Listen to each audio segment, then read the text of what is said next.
अस्सलाम वालेकुम जी, मैं हूं फ़हीम इरशाद। अपना पॉडकास्ट की एक और एपिसोड के साथ मैं आपकी खिदमत में हाज़िर हूं। और आज का मेरा पॉडकास्ट जो है ना, वो बहुत ही मालूमाती किस्म का पॉडकास्ट है। ये वैसा समाजी या जिस तरह के मैं टॉपिक्स डिस्कस करता हूं, वैसा नहीं है।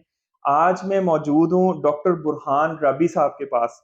और ये F6 इस्लामाबाद में डॉक्टर साहब एक फिजियोथेरेपिस्ट हैं हमारे पास। बहुत ही अच्छे इंसान भी हैं, बहुत ही अच्छे डॉक्टर भी हैं। मैं पर्सनल इनसे अपनी ट्रीटमेंट करवा चुका हूं।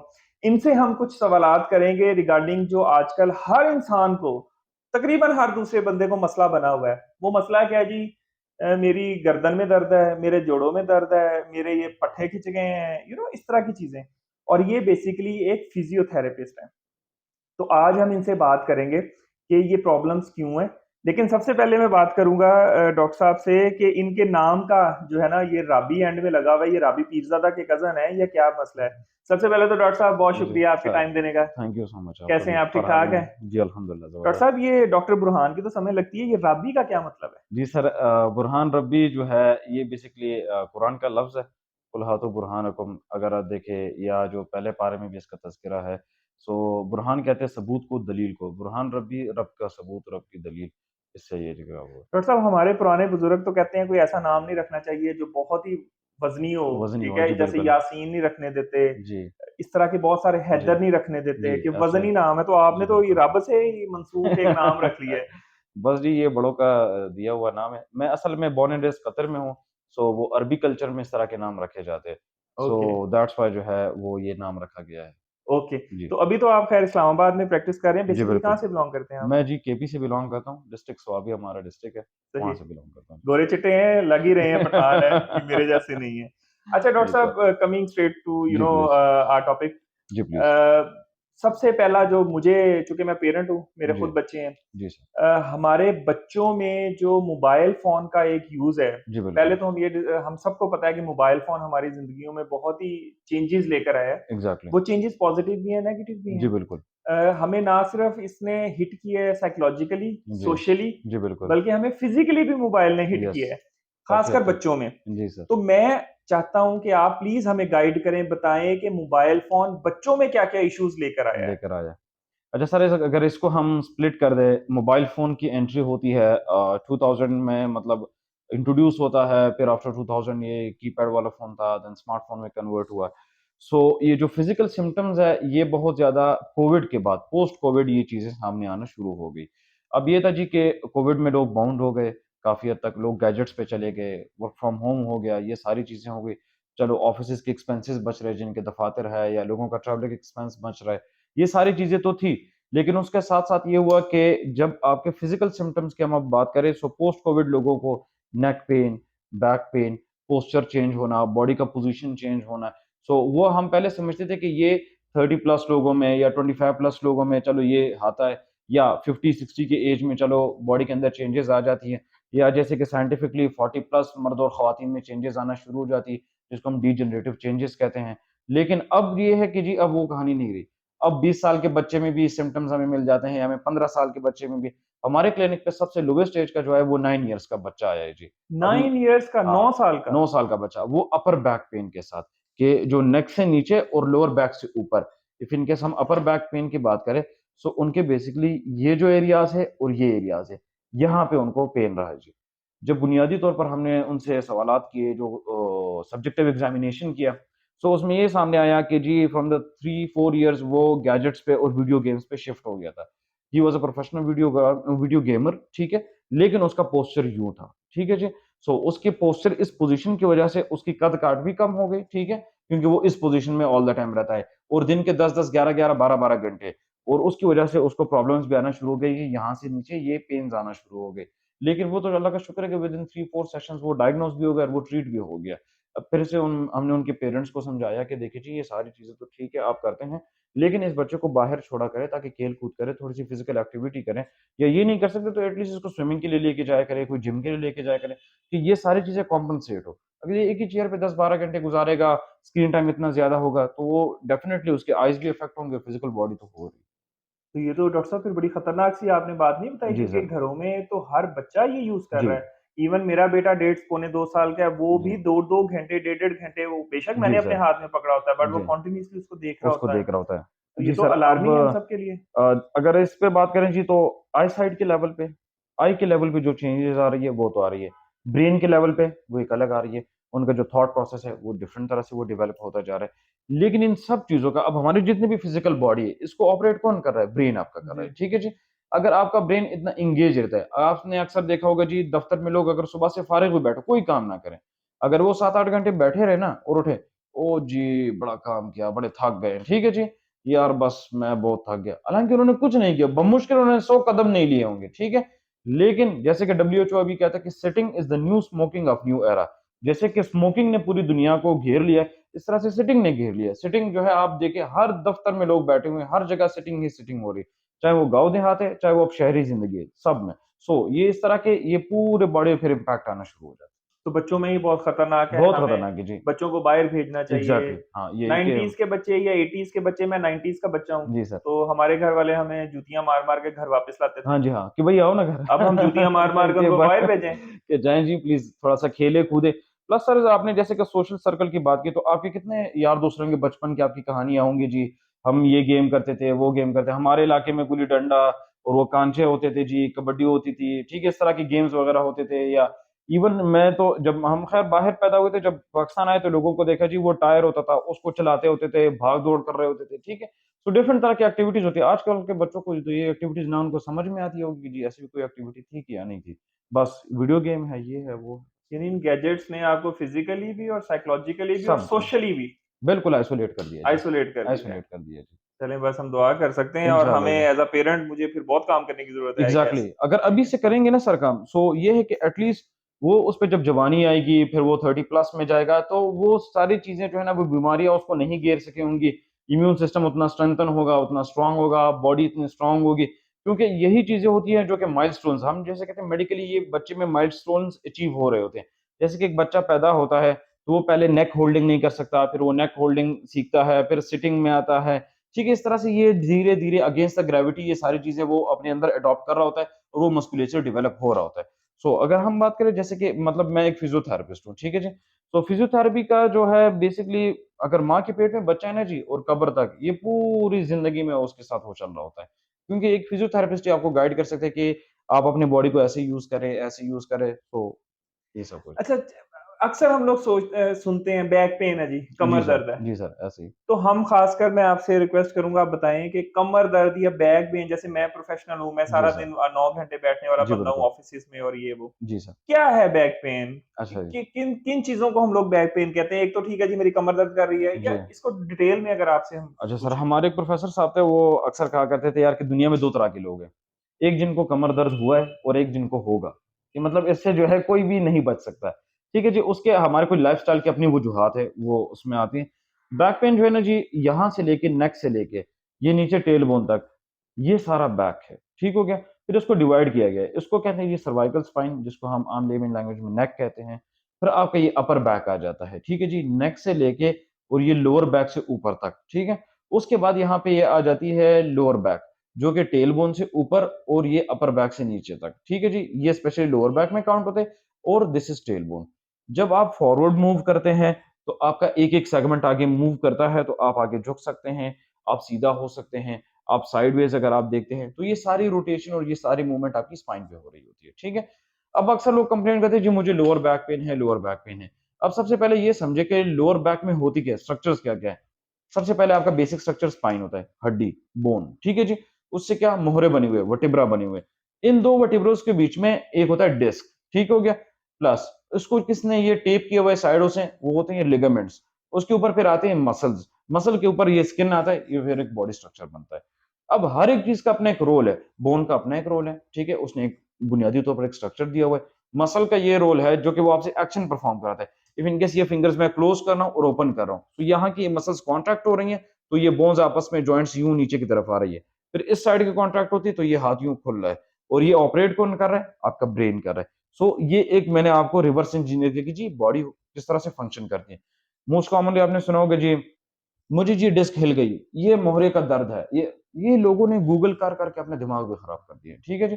हमारे पास मोस्टली केसेस आते हैं, हम मतलब उनकी काउंसलिंग कर करके यकीन करें मेंटली थक जाते हैं, क्योंकि उनके पास इतना फेक नॉलेज होता है गूगल का, इधर-उधर का, ठीक है? और प्लस हमारे यहाँ पे डिफरेंट किस्म की प्रैक्टिसेज़ भी हैं, जिसमें मतलब दम दरूद और ये सारी चीज़ें आ जाती हैं, ठीक है? सो उसने ये कॉम्प्लिकेशंस बहुत ज़्यादा पैदा कर दी लोगों के माइंड में। अब बैक पेन बाज़ औक़ात लोगों को होता भी नहीं है, लेकिन वैसे वो अज़्यूम कर रहे थे कि मुझे बैक पेन है। अच्छा, नहीं वो उसको तो एक्ज़िस्ट नहीं पेन करता। तो होगी ना? एग्ज़ैक्टली, उसको कहते हैं फैंटम पेन्स। अब इस तरह की भी एक चीज़ होती है जो कि साइकोलॉजिकली आपको लग रही होती है लेकिन वो एक्ज़िस्ट नहीं करती। या वो पहले आप पे गुज़री होगी, उसने इतना रूम आपके ब्रेन में बना लिया है कि वो अभी आपको महसूस हो रहा है कि यार there is a back pain. वो होता नहीं है। बाज़ औक़ात लोगों को आदत होती है कहते हैं यार पता नहीं मेरा दर्द किधर गया? यूँ-यूँ ढूँढ रहा होता है उसको, ठीक है? क्योंकि उसको वो एडिक्शन हो चुकी होती है बेसिकली। सो इस तरह के बैक पेन में ये है कि जी आपका अगर बोन के लेवल पे कोई चेंजेज़ आता है, खुदा ना ख़ास्ता कोई फ्रैक्चर हो जाए, कोई गिर गया, कोई स्लिप हो गया, हेयरलाइन फ्रैक्चर आ गया, फिर उसके बाद डिस्क की इंजरीज़ आ जाती है, डिस्क हिल जाता है, डिस्क बल्ज हो जाता है, इस तरह के मुख्तलिफ कंडीशंस हैं। तो ये तो बहुत बड़ी-बड़ी कंडीशंस है, सो इसको हम फिर फर्दर अगर आप कहें तो फिर ठीक हम है, नहीं डिस्कस कर बिल्कुल लेंगे। करते हैं। जी, आपने एक बात बड़ी मज़े की है डॉक्टर जी साहब, सर, आपने जी। कहा जी कि पेन होती नहीं है बट हमें लगता है कि लगता है पेन है। जी, एग्ज़िस्ट करती है। कुछ सिनेरियोज़ में इसका रिवर्स भी होता है, जी, कि आपको पेन हो रही होती है जी। लेकिन आप कह रहे होते हैं नहीं यार पेन नहीं हो रही है बस कुछ हाँ, बस हाँ, एसी जी, चल रहा होगा जी, मैं आप अगर करें तो ये मेरे जी, वाला जी, एक्सपीरियंस है जी, थोड़ा-सा जी, जी, जी। कि आपने मुझे भी ट्रीटमेंट दी। जी, तो एग्ज़ैक्टली। वो सिनेरियो क्या है? वो भी हमारी तालीम की कमी है, शऊर जी। की कमी है, क्या है वो? अच्छा सर अगर हम इस चीज़ पे बात करें ना कमी पे, सो मेडिकल अवेयरनेस बहुत ज़्यादा कम है। मेडिकल एजुकेशन जो है ना जी, वो स्कूल के लेवल से लेके यूनिवर्सिटी लेवल तक, वो बहुत ज़्यादा कमी है। लोग नहीं बताते। प्लस इनमें से हमारे हेल्थ वर्कर्स की भी बहुत ज़्यादा कमी है, क्योंकि कोई भी डॉक्टर या हेल्थ वर्कर प्रॉपर्ली कंडीशन को एक्सप्लेन नहीं करता। इसलिए नहीं करता क्योंकि उसके पास टाइम नहीं होता। बाकी मरीज़ वेट कर रहे होते हैं और वो जो एक पेशेंट का हक होता है 10, 15, 20 मिनट उसको देना, तो हम 4-5 मिनट में जो है वो पेशेंट को निपटा रहे थे।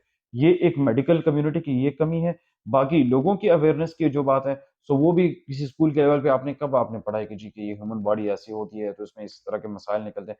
एटलीस्ट ये कॉमन कंडीशन तो सिलेबस का हिस्सा हो जाना चाहिए कि एटलीस्ट या ना हो तो किसी डॉक्टर को विज़िट किया करे, महीने में 1 दफ़ा किया करे ताकि वो बच्चों को अवेयर करे, दाँतों के हवाले से डेंटिस्ट अवेयर करे, फिजियोथेरेपिस्ट बाकी उसके बॉडी के हवाले से अवेयर करे। कोई ऑर्थोपेडिक को लेके आया करे 1 घंटा आध के लिए वो थोड़ा-सा एक लेक्चर दे, ताकि कॉमन कंडीशंस को लोगों को पता चले कि अगर मिसाल के तौर पर मेरे कमर में इस साइड पे, लेफ्ट साइड पे पेन हो रहा है, तो ये क्या हो सकता है? या मुझे किस डॉक्टर के पास जाना है? लोगों को ये भी नहीं पता होता। मैदे का बीमार होता है, वो फेफड़े वाले से इलाज कर रहा होता है। जी। सो ये बहुत ज़्यादा कमी है। जी। अच्छा ये मैंने सवाल इसलिए पूछा है क्योंकि मुझे 12-14 दिन रात को नींद नहीं आई और मेरे अ, ये जो सेंटर वाला ये वाला पोर्शन है ना सारा ये अपर बैक का जी। अपर बैक का ये बिल्कुल जम गया था और बिल्कुल। मैं ये सोच रहा हूँ और मैं पढ़ा लिखा इंसान हूँ, सो कॉल्ड पढ़ा लिखा इंसान। जी, नहीं, नहीं सही। और जो अपने आप को शायद कहता है कि जिसने 16 कर ली हैं और ये और वो जी। बैंक वो एक 16-17 साल की उसकी सर्विस भी है एग्ज़ेक्टिव पोज़ीशन पे। जी, बिल्कुल। और वो खुद से अज़्यूम किए बैठा है शायद एसी चल रहा है इसलिए जिस्म अकड़ गया है। जी, जब एग्ज़ैक्टली। रात को नींद बिल्कुल खत्म हो गई है, पूरी हाँ, 8 बिल्कुल घंटे, तो वो डिस्टर्ब फिर हो गए। आपके पास आया और जी। आपने कहा जी तू तो पत्थर बनया पिया है। तो ये मेरे सही जैसे है। भी वो मेडिकली और इसमें आपने सही कहा कि स्कूल के लेवल पे कुछ ना कुछ होना एग्ज़ैक्टली। चाहिए ताकि ऐसा ही बच्चों है। को आगाही हो, वो रियल हाँ, टाइम पे अपने पेरेंट्स को या वो खुद बिल्कुल जी। डॉक्टर के पास आएँ। बिल्कुल ठीक है और हमें ये भी नहीं पता चलता कि हम किस डॉक्टर के पास जाएँ। ये सबसे बड़ा मसला है जी, सबसे हाँ। बड़ा अगर आपसे ज़ाती तौर पर सवाल करूँ तो आपने भी 10 दफ़ा सोचा होगा ऑर्थोपेडिक के पास जाऊँ, न्यूरो के पास जाऊँ, फिजियोथेरेपिस्ट का काम है, किसका काम है आखिर किसके पास जाऊँ? तो अगर ये नॉलेज आपको होती, ये इन्फॉर्मेशन आपके पास होता तो शायद आप मतलब 10-12 दिन, 15 दिन तकलीफ में क्यों गुज़ारते? अच्छा डॉक्टर साहब चलिए ये सब कुछ तो है, लेकिन ये जी, तो प्रोफ़ेशनल आपने कहा जी लोग लोग सारा दिन बैठते हैं 8 घंटे, जी, 10 घंटे। हमारे घरों में हमारी बीवियों को, बहनों को, जी बच्चियों बिल्कुल। को, औरतों को, जी, बुज़ुर्गों को यानी कि जो ऑफ़िस काम नहीं भी करता, जी वो बिल्कुल। भी बैक पेन कर रहे एग्ज़ैक्टली। हैं और वो उसको क्या इश्यूज़ हैं? अच्छा सर एक चीज़ आती है एर्गोनॉमिक्स। एर्गोनॉमिक्स कहते हैं जी बॉडी के ये जो एंगल्स होती हैं कि मतलब मिसाल के तौर पर ये एक शोल्डर जॉइंट है। सो इसने कितने एंगल्स में मूव करना है अगर आपका अपर बैक है, इसने कितने एंगल्स में नीचे जाना है, स्ट्रेट होना है या ऊपर देखना है या सामने देखना है। सो ये डिफरेंट एंगल्स है, इसको कहते हैं एर्गोनॉमिक्स और पोस्चर अवेयरनेस ये इन चीज़ों का कॉम्बिनेशन है, हुँ, जिसको अक्सर बायोमैकेनिक्स एक सब्जेक्ट होता है हमारा उसमें भी हम पढ़ते हैं। अब ये होता है जी कि अगर मैं आपसे एक बेसिक सवाल शुरू करूँ कि अगर हम टॉयलेट से ही बात करें, ठीक है? सिंक जो होता है ना सिंक, जो वॉश बेसिन है, ठीक है? वो किसी का प्रॉपर तरीके से नहीं लगा हुआ। प्रॉपर तरीके से कि उस घर में जितने लोग हैं, जिस बंदे ने वो वॉशरूम यूज़ करना है, उसकी हाइट क्या है? ठीक हो गया जी।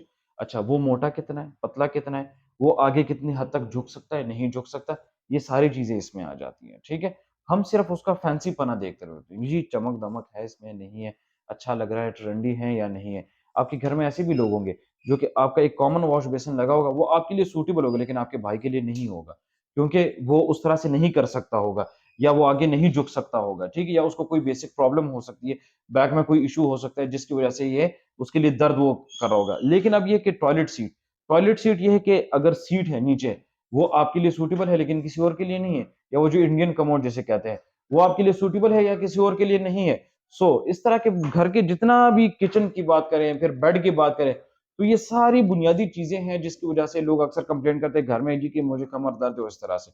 इन सब चीज़ों को खत्म करके अगर हम सिर्फ ड्राइंग रूम या टीवी लाउंज की तरफ आ जाए। अब ड्राइंग रूम और टीवी लाउंज में क्या है जी कि सोफ़ाज़ है, लोग उसमें बिल्कुल घुस जाते हैं, धँस जाते हैं। जितने नरम सोफ़ाज़ होते हैं वो उसमें कंफर्टेबल होते हैं, वो उनको अट्रैक्ट कर रही होती है कि जी ये बहुत अच्छा है। लेकिन अगर आप उसमें घंटा-घंटा बैठ के टीवी देख रहे हैं, कभी इस पोज़ीशन में बैठ के टीवी देख रहे हैं, कभी इस पोज़ीशन में बैठ के टीवी देख रहे हैं, "ओ जी छाल आओ जी, ओ जी पानी ले आओ जी, बस हिलना-जुलना नहीं है।" ये सारी चीज़ें जो है ये आपको तबाह कर रही होती है, ठीक है? अच्छा, फिर लोग अक्सर कहते हैं जी कि 5 साल तक तो मैं ठीक-ठाक था, या पता नहीं डॉक्टर साहब अचानक क्या हो गया? अचानक कुछ नहीं होता। ये जो 5 साल आपने गुज़ारे, तो ये डे बाय डे ये आपकी बॉडी की हिस्ट्री डेवलप होती गई कि आपकी क्या रूटीन रही, आपने वॉक कितनी की, आपने जॉग कितनी की, आपने स्ट्रेच कितना किया, आपने स्ट्रेंथनिंग एक्सरसाइज़ेज़ कितनी की। क्योंकि हम एक मॉडर्न उसमें दौर में लाइफ़ कर रहे हैं। हाँ, भले हमारी कंट्री थर्ड वर्ल्ड कंट्री है, लेकिन लाइफ़स्टाइल तो हमारा अंग्रेज़ों जैसा है ना जी। उनसे हाँ, भी अच्छा है। उनसे भी हाँ, हाँ, हाँ, कुछ हद तक उनसे भी है। कुछ हद तक। क्योंकि काहलियत में हम बहुत आगे हैं ना। जी, जी, माशाल्लाह। तो अब काहिलियत की जो आपने बात की ना कि वो तो आजकल ऐसे एक मतलब मैं कहता हूँ लहर छाई हुई है ना कि यंग बंदों में और बूढ़ों में सब काहिल हो चुके हैं। और बस हर बंदे की कोशिश है कि जितना कंफर्टेबल उसको चेयर और सोफ़ा या काउच मिल जाए, वो उस पे पड़ा रहे और हिलना-जुलना नहीं है। ये सारी चीज़ें हैं जो कि आपको बैक पेन को जो है ना वो एग्रीवेट डॉक्टर करती है। साहब एग्रीड, ये सब बातें जो आपने बताई हैं उसमें एक तो काहलियत जो है वो तो जी चलें सर। हम कह सकते हैं कि जी हमें वॉक करनी चाहिए और ये वो, बट जो हमने दूसरे घर की चीज़ों की बात की, हम तो एक ही सिंक लगाते हैं, उसपे सब घर वालों ने करना है, हम कस्टम जी, बेस नहीं कर नहीं सकते। कर सकते। जी, ये इसमें बहुत सारा इश्यू मुझे लगता है किचन में जब जो हम जी। शेल्फ्स बनाते हैं, एग्ज़ैक्टली हाँ, बिल्कुल जी। वो कभी बहुत ऊँची और कभी कभी बहुत नीचे नीची हो बन जाए। जाती हैं, वो हमें एज़ पर जी। वुमेन हाँ जी, रिक्वायरमेंट हाँ, करनी हाँ। चाहिए। देखिए जी, अब किचन आपने यूज़ नहीं करना, मैंने वो यूज़ नहीं तो करना, एक ही पाकिस्तानी मुआशरे हाँ, में, ठीक है जी? बिल्कुल ऐसे ही। चलो ठीक है जी, घर पे कोई नहीं है तो हमने यूज़ किया तो कर लिया। Once in a blue moon. हाँ, वो हो जाता है। अब लेकिन जिसने 4, 5, 6 घंटे उसी किचन में ही गुज़ारने हैं, तो वो उनके मुताबिक ही डिज़ाइन होना चाहिए, ठीक है जी? सही। ये नहीं कि जी इटालियन किचन है, तो ये अमेरिकन किचन है, ये ओपन किचन है, नहीं वो नहीं। हमें ऐसा किचन चाहिए जो हमारी मतलब माँ हो, बहन हो, बीवी हो, जो भी हो, उनको सूट करे। यार उनका हाँ, कभी-कभार हाइट ऊपर-नीचे हो सकता है, वेट का प्रॉब्लम हो सकता है। कभी-कभार अब जैसे कि ख़वातीन ने किसी ख़ातून ने डिलीवरी दे दी, तो उसके बाद उनका एक बैक पेन उनके पूरी ज़िंदगी चलता है, हाँ। ठीक है जी? वो एक अलग टॉपिक है, हम पे उस पे भी कभी बात करेंगे। ये है कि अब वो जो बैक पेन उसको है मिसाल के तौर पर उस जो खातून को है, तो उसका किचन उसी हिसाब से डिज़ाइन होना चाहिए ना कि हुँ, बैक पे हुँ। इतना स्ट्रेस ना पड़े ना। बिल्कुल। अगर किसी को नी जॉइंट्स का प्रॉब्लम है, तो आप घर में अपने बाप के लिए या ताया के लिए या अपने बड़े भाई के लिए वो मॉडिफ़िकेशंस करते हैं ना जी, लिफ्ट लगा लेंगे, व्हीलचेयर के लिए रैंप बना लेंगे, सीढ़ियाँ ऊपर-नीचे कर लेंगे, ठीक है? तो ये सबके लिए होना चाहिए। सही। प्लस ये जी कि जो हमारे ख़वातीन हैं जिधर वो कपड़े धोती हैं, जो मुझे तो उसका प्रॉपर नाम नहीं आता, जहाँ पे धोया जाता है कपड़े, ठीक है? मतलब वॉशरूम में तो नहीं, वॉशरूम से बाहर का जो हिस्सा हाँ। होता है, कि उसमें वॉशिंग मशीन है, ये सब कुछ है, वो भारी-भारी वो जो कपड़े मैं सर एक गाँव देहात से ताल्लुक है मेरा, तो हमारे यहाँ तो मतलब घर में बहुत ज़्यादा लोग होते हैं, ठीक है? वो एक टाइम पे जब हांडी बनती है, तो वो बड़े-बड़े पतीले होते हैं, हिसाब-किताब डिफरेंट होता है थोड़ा। उस भारी पतीलों को ऊपर करना, नीचे करना, ये सब कुछ करना, इसी के साथ ही होता है। अच्छा फिर अगर ये आप उनको कहें कि जी आप दिन में कोशिश करें कुछ थोड़ी बहुत वर्जिश करें या घर के अंदर वॉक करें, लॉन में वॉक करें या कुछ एक्सरसाइज़ करें या जैसे कि मैं एक फिज़ियोथेरेपिस्ट हूँ, एक स्पोर्ट्स फिज़ियोथेरेपिस्ट हूँ। घर में अक्सर डिबेट चलती है, मैं कहता हूँ, "जी जनाब आप कुछ वर्जिश करें, जी आप कुछ वर्जिश करें, कमर के लिए करें, घोड़ों के लिए करें।" सारा दिन तो चलते-फिरते हैं भई, क्या बात हुई? यार अजीब बात करता है, सारा दिन ऊपर-नीचे होता रहता हूँ इन सीढ़ियों पे, तुम कहते हो वर्जिश करो। सारा दिन तो मैं काम करती हूँ, तुम कहते हो वर्जिश करो। यार हैबिचुअल काम में, फिज़िकल एक्टिविटी में और एक्सरसाइज़ में बहुत ज़्यादा डिफरेंस है, जो कि ये लोग मतलब क्या कैसे समझाएँ जी, हम तो समझा-समझा के थक गए ये नहीं लिटरली समझेंगे, ये बस हम लोग ऐसे ही हैं। ऐसा ही अच्छा, है। ये तो हो गई पेन्स और बैक जी। पेन। पोस्चर की आप बहुत बात जी। करते हैं। जी, बिल्कुल। कि हमें समझाएँ कि क्या पोस्चर से आपकी क्या मुराद है? सही जी। पोस्चर, गलत पोस्चर ये क्या होता है? सर पोस्चर बेसिकली एक टर्मिनोलॉजी है, एक मेडिकल टर्मिनोलॉजी है, ठीक है जी? पोस्चर कहते हैं जी बॉडी पोजीशन को।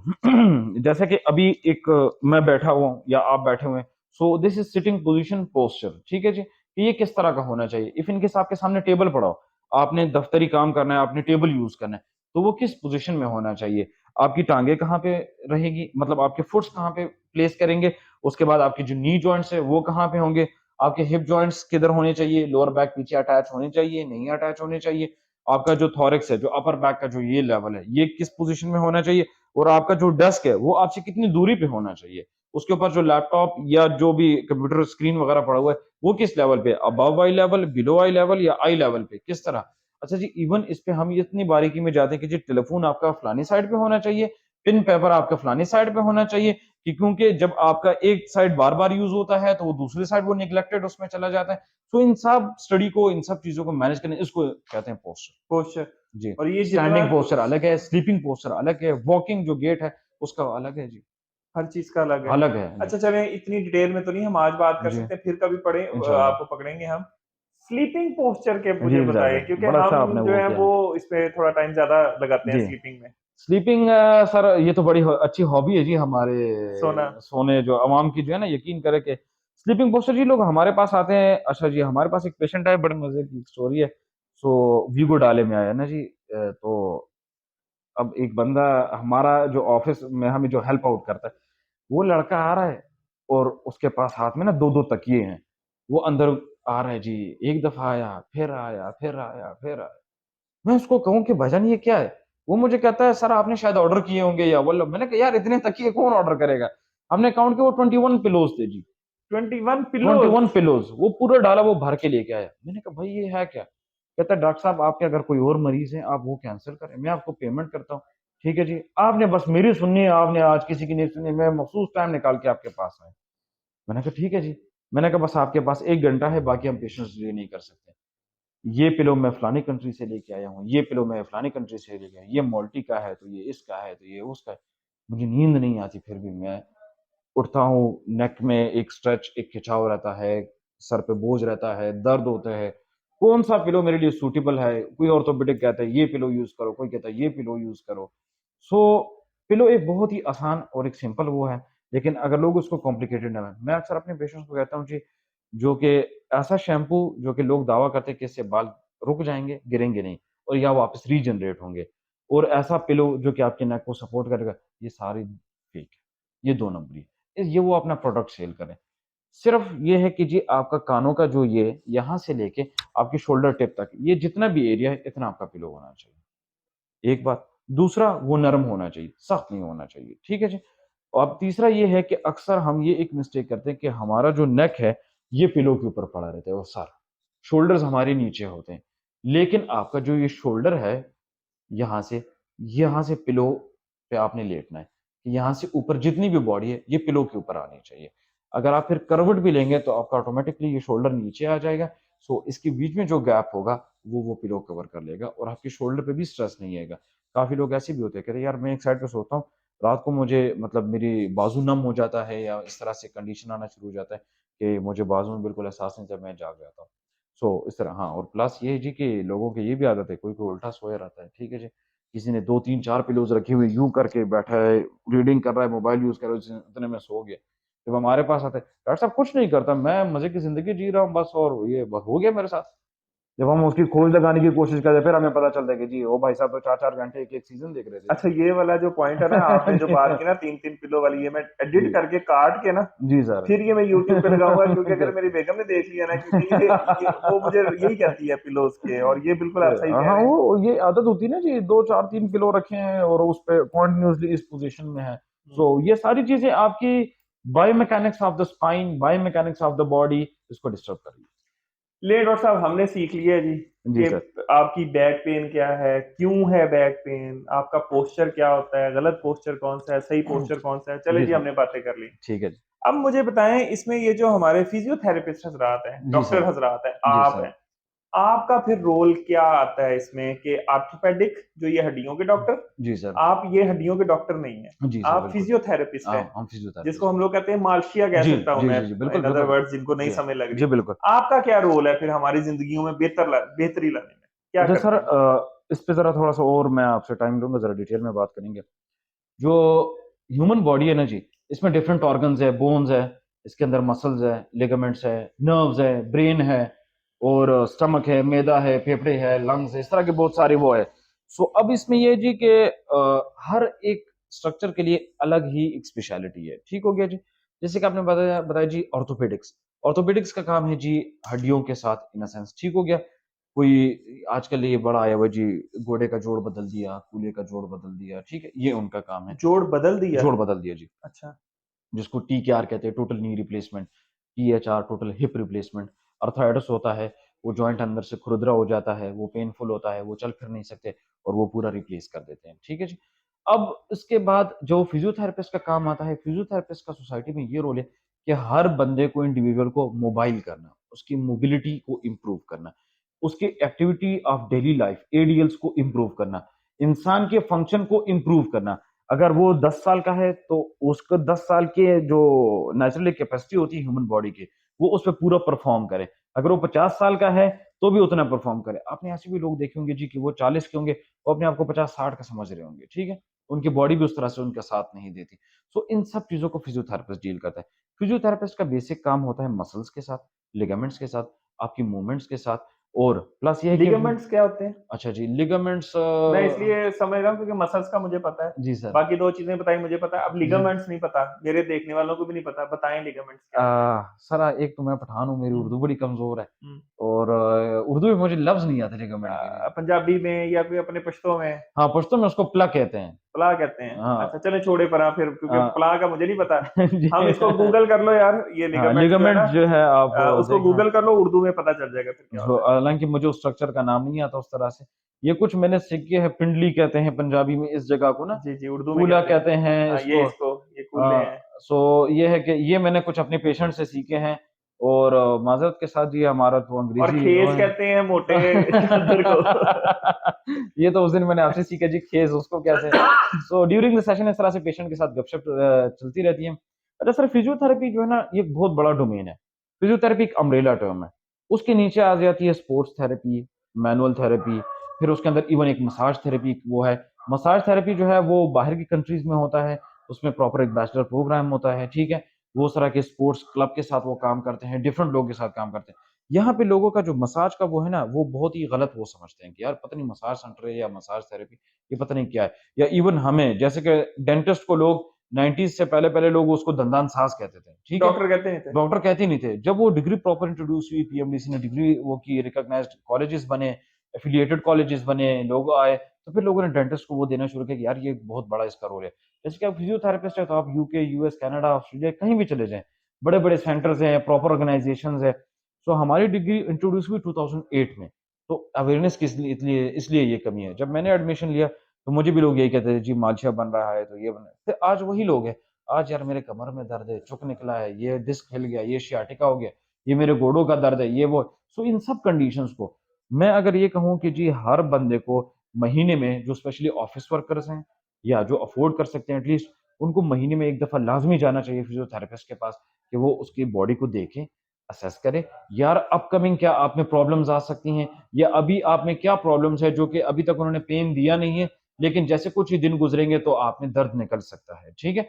सो ये सारी चीज़ें जो है ना ये एक फिजियोथेरेपिस्ट डील करता है। अब हमारे लोगों ने फिजियोथेरेपिस्ट को बहुत ही नेग्लेक्टेड वो किया हुआ है। चलो इधर पिंडी इस्लामाबाद में इधर ट्रेंड है या बड़ी-बड़ी सिटीज़ में वो है या यहाँ के लोग चलो बाहर जाते हैं, आते हैं, उनके विज़िट्स रहते हैं तो उनको नो हाउ है, तो हमारे पास आते हैं, अभी धीरे-धीरे लोगों को पता चल रहा है। लेकिन बाकी जो गाँव देहात में लोग हैं या छोटे शहरों में लोग हैं, वो तो पैनाडोल और डिस्प्रिन पे गुज़ारा कर रहे हैं। कोई भी दर्द है जी, पैनाडोल ले लिया, पैरासिटामोल ले लिया, डिस्प्रिन ले लिया और जब पता चलता स्पेशली मैं अपने पठानों की बात करूँ जी, पहले दर्द होगा उसको इग्नोर करेंगे, थोड़ा-सा बढ़ेगा फिर पेन किलर्स पे जाएँगे। जब मतलब फिर डायग्नोज़ है जी कैंसर ग्रेड 4 है, फिर गाड़ियाँ भी बेचेंगे, बंगले भी बेचेंगे, फिर जो है ना जी ज़मीनें भी बेचेंगे, जी इसको अब बचाना है, इसकी हेल्थ पे अपनी हमें हमने खर्चा करना है। ऐसा नहीं होता। पहले डायग्नोज़ करना है कि भई प्रॉब्लम क्या है। सो जैसे कि एक मेडिकल डॉक्टर का रोल है, तो ऐसे एक फिजियोथेरेपिस्ट का भी रोल है। अगर आपको कोई प्रॉब्लम है, तो आप जाएँ फिजियोथेरेपिस्ट के पास कि वो आपको असेस करे, मस्कुलर प्रॉब्लम है, किसी हड्डी का प्रॉब्लम है या किसी डिस्क वगैरह का प्रॉब्लम है, जॉइंट का इश्यू है, उसके लिए एक्स-रे रिक्वायर्ड है, उसके लिए एमआरआई रिक्वायर्ड है, क्योंकि वो एक क्वालिफाइड बंदा होता है। अब एक मैं अगर आपको अपनी बात बताऊँ, तो मैं एक फिजियोथेरेपिस्ट हूँ। हमने 5 साल की एक बेसिक डिग्री की, that is DPT, doctor of physiotherapy. उसके बाद मैंने स्पेशलाइज़ किया स्पोर्ट्स थेरेपी में, उसका अलग 2 साल का कोर्स था। उसके बाद मैंने शॉर्ट कोर्सेज़ किए इधर-उधर से, तो वो अलग। तो पूरा एक एकेडमिक करियर होता है और एक नॉलेज होता है, जो कि आजकल लोगों को नहीं पता कि यार फिजियोथेरेपिस्ट का क्या रोल है। सो मैं तो सर आपके साथ आज बैठा हूँ या इससे पहले जो आपने बाकी लोगों के साथ इंटरव्यूज किए या टीवी पे काम किए, तो ये इसी हवाले से अवेयरनेस क्रिएट करने से कि लोगों को पता चले। अच्छा, आजकल एक बड़ा इन है जिसको हम लोग फ्रोजन शोल्डर कहते हैं। हम्म। तो डॉक्टर साहब प्लीज ये बताएं कि ये फ्रोजन शोल्डर बेसिकली होता क्या है, किस तरह बचा जा सकता है, और इसकी क्या फिर अगर हो जाए तो फिर वो क्या टीका ही लगता है, या इसका कुछ एक्सरसाइज या कोई फिजियोथेरेपी और में हल इसका भी कोई है? है? अच्छा जी, फ्रोजन शोल्डर बेसिकली होता है कि एक शोल्डर जॉइंट का प्रॉब्लम होता है। इस सारे जॉइंट को हम शोल्डर जॉइंट कहते हैं जी। ये आपका बाजू ऊपर मूव करता है, ये पीछे मूव करता है, ये इस साइडवेज जा रहा है, ये इनसाइड मतलब बॉडी के इस तरफ जा रहा है। आप खाना खा रहे हैं, हेयर कॉम्ब कर रहे हैं, बाल कंघी कर रहे हैं, सर शैम्पू करें, ये सारे फंक्शंस आपके शोल्डर पे हो रहे होते हैं, ये सारे मूवमेंट्स। अब फ्रोजन शोल्डर में क्या होता है जी कि ये लिमिटेड हो जाते हैं। फ्रोजन शोल्डर के मुख्तलिफ ग्रेड्स होते हैं, ग्रेड 1, 2, 3, 4। पहले में हल्का-सा एक उलझन सी महसूस होती है, फिर उसके बाद दर्द शुरू हो जाता है। फिर एक मखसूस एंगल में दर्द होता है कि गाड़ी की पिछली सीट से कोई चीज़ उठा रहे, नहीं उठा सकते, या अपने के बैक पॉकेट से कोई चीज़ निकाले, नहीं निकाल सकते, सर शैम्पू नहीं कर सकते। ये धीरे-धीरे ये ग्रेड्स इसके बढ़ते जाते हैं। इसके 2 तरह के वो होते हैं जी। एक जिनको डायबिटीज़ होता है, शुगर, ठीक है जी? अच्छा, आपको एक और चीज़ बताता चलूँ। पाकिस्तान माशाल्लाह से जी शुगर में जो है ना, डायबिटीज़ में सबसे ना 1 नंबर पर है, ठीक है? अच्छा। पूरी दुनिया के मैप में, वर्ल्ड के मैप में हमारा जो कंट्री है पाकिस्तान, इसमें शुगर बहुत ज़्यादा है लोगों को। ये रेशियो इतना हद तक। क्यों? भाई जी इतने हाई कैलोरीज़ खाना हम खा रहे हैं, यकीन करें कि इतने कैलोरीज़ होती हैं, शुगर का कोई वो नहीं करा, और सबसे ज़्यादा टेंशन, स्ट्रेस और फिज़िकली इनएक्टिविटी, ये तीनों चीज़ें बहुत ज़्यादा है जिसकी वज़ह से ये शुगर ट्रिगर हो रहा है। ख़ैर ये अभी टॉपिक कहीं और निकल जाएगा जी। सो जिन लोगों को डायबिटीज़ होता है ना, उनको लाज़मी होगा फ्रोज़न शोल्डर, एक साइड या दोनों साइड पे, ठीक है जी? बाज़ औक़ात दोनों साथ ही डेवलप हो जाती है। अब इसका जो कॉज़ है वो अननोन है, वो अभी तक वो पता नहीं चला कि जी क्यों ऐसा होता है। लेकिन जो नॉर्मल लोग होते हैं, इफ इन केस एक सॉफ्टवेयर इंजीनियर है या कोई कंप्यूटर ऑपरेटर है, उसका सारा दिन इसी तरह से ये एक पोस्चर, एक पोज़ीशन में रहता है, ठीक है? वो ठक, ठक, ठक, तो वो एक ख़ास मख़सूस एंगल में फिर उसकी बॉडी उस तरह से अडॉप्ट करना शुरू कर जाती है। एक टाइम पे आके वो लिमिटेड हो जाता है और फ्रोज़न शोल्डर में कन्वर्ट हो जाता है। बाज़ औक़ात कोई काम कर रहा होता है और शोल्डर किसी चीज़ के साथ लग गया, तो हल्का-सा जो दर्द निकलता है ना, तो वो कोशिश करता है जी कि उस पॉइंट पे, उस एंगल पे मैं अपना बाजू ना उठाऊँ ताकि वो दर्द ना हो, ठीक है? अब वो अपने जॉइंट को लिमिटेड कर रहा है, वो लिमिटेड पोज़ीशन में रखा हुआ है, धीरे-धीरे वो फ्रीज़ होता जाता है। फिर उसके लिए लोग ट्रीटमेंट्स क्या वो करते हैं, मेडिसिन्स की तरफ निकल पड़ते हैं, फिर स्टेरॉयडल इंजेक्शंस हैं, वो लगाते हैं। लेकिन हम तो लोगों को यही कहते हैं कि भाईजान, इन सब चीज़ों से आप अपनी बॉडी को नुकसान पहुँचाएँगे। ये कोई फ़ायदे वाली चीज़ें उतनी है नहीं, क्योंकि सिर्फ़ आप अपना टाइम बाय कर रहे हैं। आपने एक टीका लगाया या आपने क्या कहते हैं उसको, कोई टैबलेट ले लिया, तो आपका एक मख़सूस टाइम अच्छा गुज़र जाएगा, दैट्स इट। लेकिन जो फ़िज़ियोथेरेपी के हवाले से इसका वो जो ट्रीटमेंट होता है, तो वो प्रॉपर इस शोल्डर पे हम एक्सरसाइज़ करते हैं और उसको नॉर्मल की तरफ लेके आते हैं। बगैर किसी मेडिसिन के, बगैर किसी सर्जरी के, ताकि ये वापस नॉर्मली जैसे कि ये मूव कर रहा था ऊपर, नीचे, इस तरह जो भी इसका एंगल है, जो भी मूवमेंट है, तो फिजियोथेरेपी और एक्सरसाइज़ से, वो मैनुअल थेरेपी से वो वापस आ लेकिन जाता है। उसकी कोई स्टेज होगी ना कि आप इस स्टेज पे आए हमारे पास, या जी, सेकंड स्टेज, थर्ड स्टेज, जी, फोर्थ स्टेज। अब अगर एक लड़का या लड़की या बड़ी उम्र के भी उसका शोल्डर वैसे ही खत्म हो गया है, बिल्कुल वो फ्रीज हो गया है, तो जी। क्या वो भी फिजियोथेरेपी से ठीक हो जाएगा 100%, या? 100%।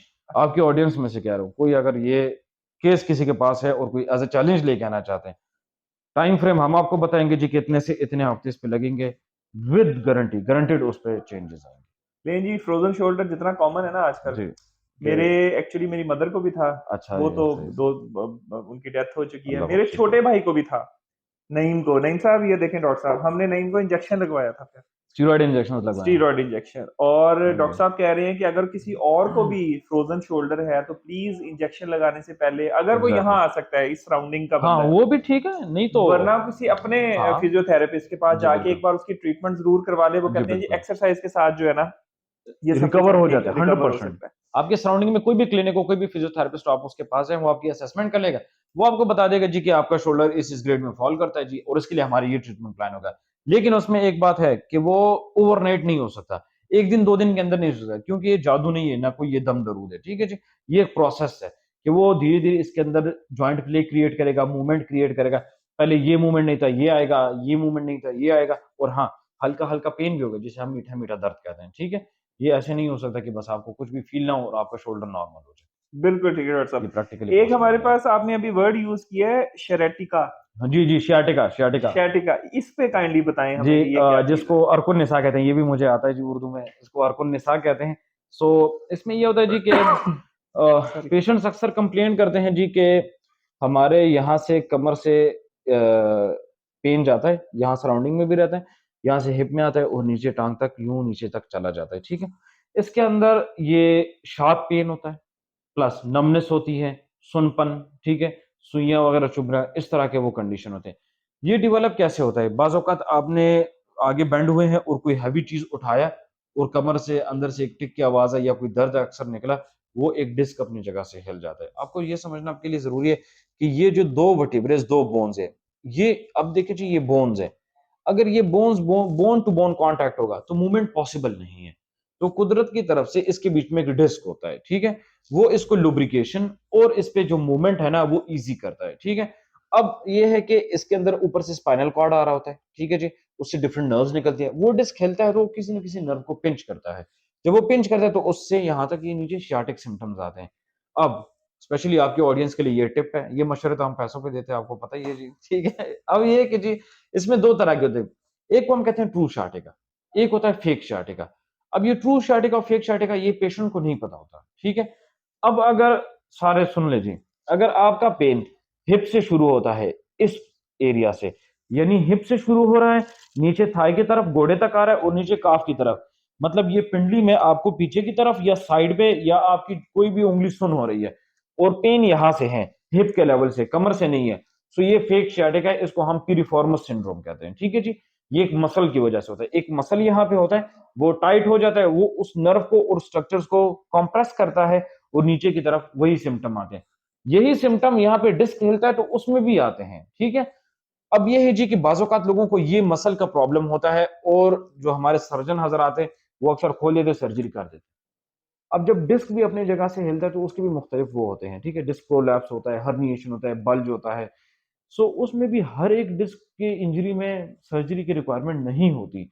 लोग वैसे ही खोल देते हैं और आपने अक्सर देखा होगा तकरीबन लोगों को सर्जरीज़ हुई हैं बैक की, वो फिर कभी नॉर्मल नहीं हुए हैं, ठीक है जी?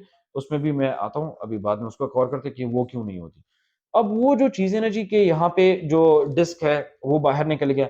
हम क्या करते हैं जी कि विदिन 7, 10, 12, 13, 14, 15 सेशंस में वो इस एरिया को रिलैक्स कर देते हैं। कोशिश करते हैं कि वो डिस्क अपनी जगह पे चला जाए और वो सिम्पटम्स यहाँ से ईज़ी हो विदाउट जाएँ। Operation. Without surgery sir, without surgery, और ये पहले भी हुए हैं और इंशाल्लाह आगे भी होंगे और हमारी तो कोशिश है कि डे बाय डे हम ऐसे पेशेंट्स लें जिनमें ये प्रॉब्लम हो, क्रॉनिक प्रॉब्लम्स हो, ताकि एटलीस्ट वो अपने जाके इलाके में ये कह सके कि यार हाँ, मैं बगैर सर्जरी, बगैर दवाइयों के ठीक हो गया। अच्छा डॉक्टर साहब, ऑनेस्टली मैं आपको बता रहा हूँ क्योंकि मैंने ये देखी हैं चीज़ें अपने जी। फादर में और हाँ, इवन सही। मदर में। मेरी मदर का ऑपरेशन भी हुआ था ये। अच्छा, तो सही। मेरे लिए आज ये न्यूज़ है कि अगर आपके ये डिस्क में भी कोई इश्यू है, इसकी जी। वजह से नर्व दबी हुई है और जी, आपकी बिल्कुल। पेन है, तो जी, आप एक्सरसाइज से ये ठीक कर ये ठीक सकते कर हैं, सकते हैं। मैनुअल टेक्नीक से। मैनुअल टेक्निक से, हाँ, ऑपरेशन किए बगैर। ऑपरेशन किए बगैर 100% जी। अच्छा डॉक्टर साहब, आपने अभी बात की है कि कमर दर्द होना शुरू हो जाता है और वो सारी ज़िंदगी रहता है, फिर ये रहता है। लंबे ये कैसे क्योर होता अच्छा है? है। अब इस तरह ना जी के क्योंकि सॉरी मैं आपको जी, जी, रोक रहा हूँ प्लीज़। क्योंकि ये मिथ है कि अगर आप ये ऑपरेशन करवाओगे तो कमर दर्द नहीं जाएगी सारी हुँ, ज़िंदगी। अब देखिए जी, हम भी सर्जरी के मतलब अगेंस्ट हैं या अगेंस्ट उतना नहीं है, हम इतना एप्रिशिएट नहीं करते। अब जब सर्जरी इंट्रोड्यूस हुई ना दुनिया में, तो ये ऐसी भी कोई खतरनाक चीज़ नहीं है या मतलब इतना हार्मफुल नहीं है कि जो कि बस इसको करने नहीं चाहिए। बहुत सारे ऐसे कंडीशन होते हैं कि सर्जरी के बगैर उसका हल नहीं होता। हमारे पास ऐसे केसेज़ आते हैं जब हम एनालिसिस करते हैं, देखते हैं, असेसमेंट करते हैं, हम सीधा सर्जन को रिकमेंड करते हैं कि जनाब ये सर्जिकल प्रोसीजर पे किया जाए। अब ये जो बैक पेन में ये जो बैक पेन डेवलप हो जाता है, बैक की जो सर्जरी हो जाती है, हमारे डॉक्टर हज़रात मोस्टली उनको कहते हैं जी 3 हफ्ते तक हिलना नहीं है, ठीक है जी। अब मैं खुद शिफ़ा में चूँकि मैं यहाँ से पढ़ा हूँ, यहाँ पे जॉब करता था, तो जैसे सर्जरी होती थी, दूसरे दिन हम उनको चला रहे होते थे। अब एक स्टंट की एक सर्जरी हुई, कैबेज हुआ, ठीक है? स्टंट नए डले, 1 लगे, 2 लगे, 3 लगे, जो भी लगे, हम फिर दूसरे दिन उनको चला रहे होते थे। क्योंकि इंसान के बदन के लिए मूवमेंट बहुत ज़रूरी है, क्योंकि अल्लाह पाक ने इंसानी बदन बैठने के लिए या लेटने के लिए पैदा नहीं किया। ये मूवमेंट करेगा, हरकत करेगा, तभी निज़ाम चलेगा, ठीक है जी? अंदरूनी निज़ाम हो या बैरूनी निज़ाम हो, तभी चलेगा। अब लोग यहाँ की सर्जरी करके लेट जाते हैं। ये रिश्तेदार आ रहे हैं, तो फ्रूट लेके आ रहे हैं, तो गुलदस्ते लेके आ रहे हैं। एक अजीब ही सिनेरियो क्रिएट हुआ होता है, वो भाई साहब या बहना भी यूँ लेटी हुई होती हैं, करवट भी 2-4 बंदे उनको लेके जा रहे थे, इस तरफ भी। अब ये सारी चीज़ें, ये सारे प्रोटोकॉल जब उनको मिल रहे होते हैं, और वो 2-3 हफ्ते तक वो बेड पे रहते हैं, ये सारी जगह जाम हो जाती है। ओके। ठीक है जी?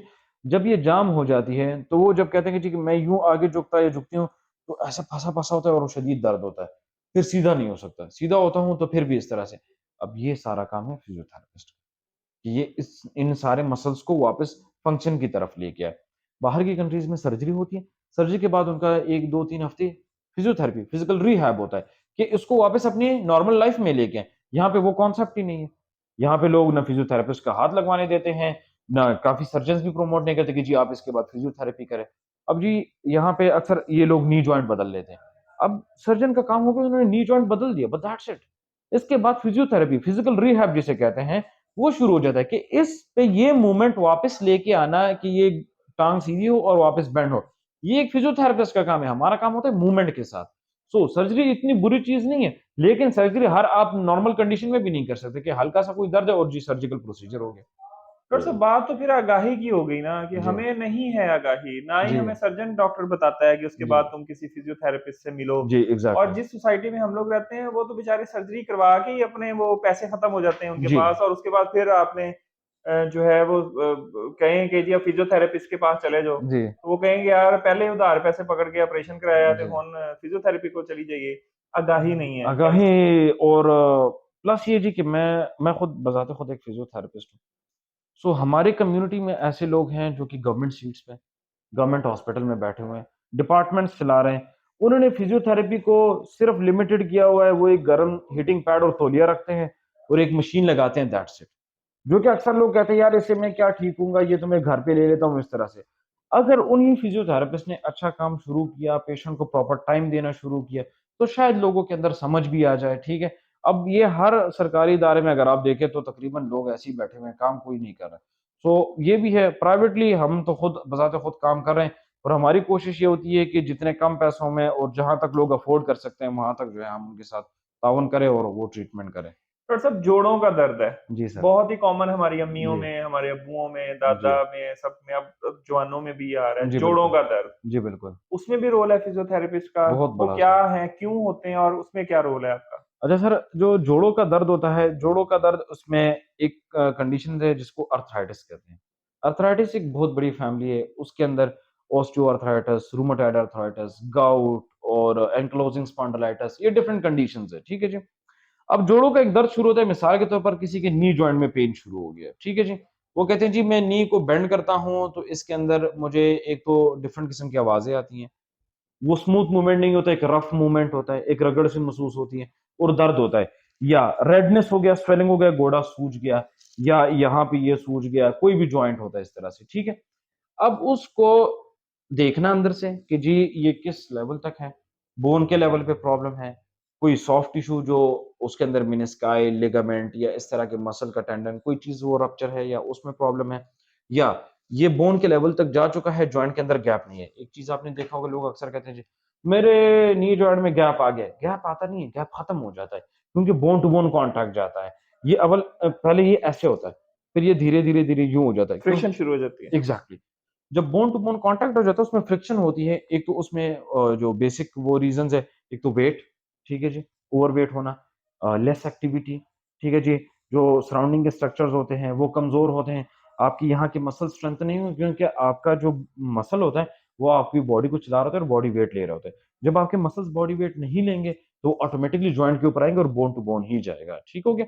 अब उसकी वजह से ये डेवलप हो जाते हैं। तो उसकी भी 3-4 स्टेजेज़ होती हैं, ठीक है? उसमें देखते हैं अगर लास्ट स्टेज पे है, तो फिर डेफ़िनेटली उसकी सर्जरी होती है। लेकिन सर्जरी के बाद फिर दस्ती उसका फिज़िकल रिहैब शुरू हो जाता है। अगर वो नहीं होगा, तो वो फिर किसी काम का नहीं है। बाज़ औक़ात स्टेज 1, 2, 3 पे हो, तो वो फिज़ियोथेरेपी के थ्रू भी वो हल हो जाते हैं। डॉक्टर साहब, हमने बहुत सारी चीज़ें कवर कर ली हैं, जी सर। ये भी इश्यू है, वो भी इश्यू है। जी, बस लास्ट में आपसे कंक्लूडिंग रिमार्क्स चाह रहा हूँ कि जी, एज़ अ डॉक्टर आप क्या जी, हमें सजेस्ट करते हैं जी, लोगों को, जी, पाकिस्तानियों को, ख़ासकर जो ऑफ़िस में लोग काम कर रहे हैं जी, या जो बिल्कुल। घरों में भी हमारी बहनें-बेटियाँ काम कर रही हैं। जी। हम क्या करें जो हम कर सकते हैं जी, जी, जी, कि हम इससे हम बच बिल्कुल। सकें, थोड़ा-सा बच सकें बच सके। बस? असल में ये है जी कि अगर हम शहर में चूँकि हम लाइफ़ कर रहे हैं, एक शहरी ज़िंदगी गुज़ार रहे हैं, तो सबसे पहले शहर वालों पे आते हैं जी, कि दफ़्तर में लोग जो काम कर रहे हैं। सो आपकी 7-8 घंटे ड्यूटी होती है, डेस्क वर्कर है। बेहतरीन तरीका ये है जी कि 40-45 मिनट से ज़्यादा सिटिंग ना हो, ठीक है जी? एक ही फ्लो में। 40-45 मिनट से ज़्यादा सिटिंग ना करें। यूट्यूब पे जाके देखें जी कि ऑफ़िस में आपकी कुर्सी का, टेबल का जो ऑफ़िस एर्गोनॉमिक्स पोस्चर होता है, राइट पोस्चर वो क्या होता है? पूरी डिटेल वीडियोज़ लोगों ने अपलोड की हुई हैं, ठीक है? उससे आप सीखें, अपने चेयर को उस तरह से वो करें, डेस्क को उस पोज़ीशन में रखें और उन्हीं चीज़ों को फ़ॉलो करें। छोटी-छोटी एक्सरसाइज़ेज़ होती हैं, आपने मतलब 40-45 मिनट्स एक्टिविटी की, राइट लेफ्ट देखिएगा, ऊपर-नीचे देखें ताकि आपके नेक पे वो मूवमेंट हो। उठिएगा, 2 4-4 5-6 कदम एक तरफ दूसरी तरफ चलें, ठीक हो गया? फिर आपने एक साइड पे बेंडिंग करे, दूसरी साइड पे बेंडिंग करे ताकि थोड़ा-सा आप ईज़ी हो जाए। उसके बाद आके बैठे फिर 1 घंटा काम करें, ठीक है? अब ये सारा तो हो गया दफ्तर का वो, लेकिन आपने 7-8 घंटे एक्टिविटी की और आप घर गए और आप लेट गए। ये सबसे बड़ा नुकसान है, ठीक है जी? आपको फिर चाहिए कि आप बाहर जाएँ, तो थोड़ी बहुत वॉक करें, खाने से पहले करें, खाने के बाद करें या हर बंदे को चाहिए मैं तो ये रिकमेंड करूँगा जी कि 20 से लेके 60 इयर्स ऑफ एज तक, हर बंदे को चाहिए एक्सरसाइज़ करे यार डेली आप 20-30 मिनट एक्सरसाइज़ नहीं कर सकते? मॉर्निंग में कर लें, इवनिंग में कर लें, अगर 2-2 टाइम कर सकते हैं बहुत बेहतरीन बात है। और एक्सरसाइज़ का मतलब ये नहीं कि आपको लिए जिम चाहिए, जिम भी नहीं चाहिए। आप वॉक कर लें, रनिंग कर लें, जॉग कर लें, एक एक्सरसाइज़ मैट वाले उठा लें, उसपे 2 पुशअप्स कर सकते हैं, उससे शुरू कर लें, 3 पुशअप्स कर सकते हैं, उससे शुरू करें। ये ज़रूरी नहीं कि आप इतनी हेवी एक्टिविटी कोई शुरू करें। बाकी जो गाँव देहात में लोग रहते हैं जी, उनको ये ज़रा चाहिए कि एटलीस्ट जो वेट वगैरह, वज़नी चीज़ें उठाएँ, तो वो प्रॉपर पोज़ीशन में उठाएँ। ये ना हो कि आगे बेंड हो इस तरह से, प्रॉपर ज़मीन पे बैठें, कोई हेवी वेट जो भी उठाना है वो उठाएँ, ठीक हो गया? प्लस इस तरह से होता है कि हमारे यहाँ तो चारपाई का इस्तेमाल बहुत ज़्यादा है, वो जो रस्सी वाला होता है, ठीक है? वो अक्सर लूज़ होती हैं, लोग उसको यूज़ कर रहे होते हैं, वो लूज़ हो रहे हैं, उसका पूरा बॉडी वेट एक सेंटर में आता है, उसकी वजह से काफ़ी इंजरीज़ होती हैं, तो उसका ख़्याल रखा करें। प्लस ये कि हर बंदे को चाहिए कि डेली कम से कम 3 साढ़े 3 4,000 5,000 स्टेप्स पूरे करें, ठीक है जी? ये गिनना लाज़मी नहीं है कि आप इसका वो रखें कि जी हमने इतने स्टेप्स लिए या नहीं लिए, लेकिन एक टारगेट रखें जी कि मैंने 20 मिनट, 30 मिनट, 40 मिनट सिर्फ़ इस सोच से बाहर निकलें कि जी बस मैंने ये वॉक करनी है, दैट्स इट। बस वो वॉक करते जाए, कोई अपने साथ ज़िक्र करना चाहता है, ज़िक्र करे, कोई और कुछ सोचना चाहता है, सोच ले, कोई पार्टनर साथ में उसके साथ गपशप कर ले, लेकिन 30-40 मिनट्स की एक्टिविटी डेली किया करें, दैट्स इट। डॉक्टर साहब बहुत शुक्रिया आपके चलो, टाइम थैंक यू देने सो का। मच जी, थैंक और यू आप लोग जो फॉर देख हैविंग रहे मी। हैं, इस वीडियो का मकसद जी, सिर्फ यही था कि ये बीमारियां बहुत कॉमन होती जा रही हैं बच्चों में, लड़कों में, बड़ी उम्र के लोगों में, मिड एज लोगों में, फीमेल्स में, मेल्स में। तो हम किस तरह बच सकते हैं? तो आई होप कि इस वीडियो से डॉक्टर बुरहान साहब ने बहुत ही जो है ना आसान तरीके से बताने की कोशिश की है। और now it's up to us कि हम इन चीज़ों पर जो है वो काम करें, हम एक्सरसाइज करें, बाहर निकलें, वॉक करें। मेरे ऊपर भी, क्योंकि मैं भी नहीं करता वॉक, छोड़ा हुआ है मैंने, एक एक साल हो गया। तो जी, हम वॉक शुरू करें और बस अपना बहुत ख्याल रखें, क्योंकि आप आपके साथ बहुत सारे लोग एसोसिएट हैं। एग्ज़ैक्टली। आपकी औलाद, आपके पेरेंट्स, आपके भाई, आपकी बहनें, जो कि आप पे डिपेंडेंट है, चाहे वो इमोशनली डिपेंडेंट है या वो फाइनेंशियली डिपेंडेंट है। इसलिए हुँ, आप लोग अपना बहुत ख्याल रखिए। और हाँ, अगर ये वीडियो आपको पसंद आई है तो प्लीज़ इसको शेयर करें और चैनल को हुँ, भी सब्सक्राइब करें। और अगर आप इस्लामाबाद में रहते हैं और अगर आपको फिजियोथेरेपिस्ट का नहीं पता, तो डॉक्टर बुरहान साहब F6 में अवेलेबल है। जी, मेरा ज़ाती आपको रिकमेंडेशन है इनका। जी, तो बस जी, आज के लिए इतना ही। अपना बहुत ख्याल रखिएगा। जी। अल्लाह हाफ़िज़।